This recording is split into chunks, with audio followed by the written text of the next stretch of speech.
Et bienvenue à tous, c'est l'heure du journal sur Business 24 Africa. Merci de votre attention.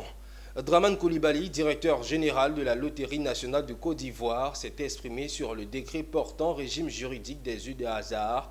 Un décret récemment adopté en Conseil de ministres et qui renforce le monopole de la LONASI en tant qu'organe habilité à délivrer des agréments aux acteurs des jeux de hasard. Le point avec Walter Kofi et Doumbia Ayuba.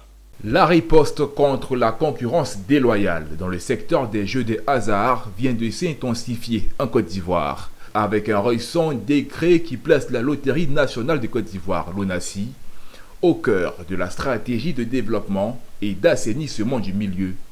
Une décision qui octroie à la LONASI les droits exclusifs d'organisation et d'exploitation des jeux sur les réseaux physiques et virtuels.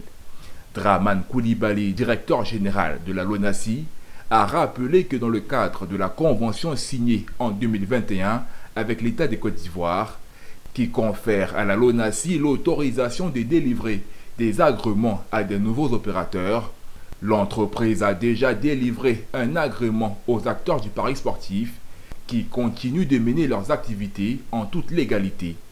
Et les autres opérateurs devront se conformer aux dispositions légales en vigueur.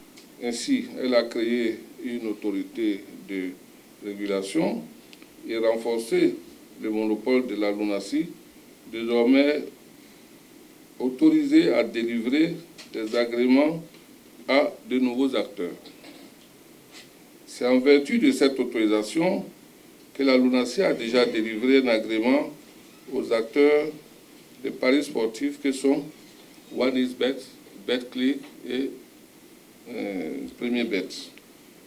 Il s'agit donc de poursuivre l'organisation du secteur national des jeux de hasard, de moderniser et d'en maîtriser le développement. Le gouvernement ivoirien est résolument engagé à lutter efficacement contre les jeux de hasard et paris sportifs non autorisés par la LONASI, aussi bien en ligne que sur les réseaux physiques.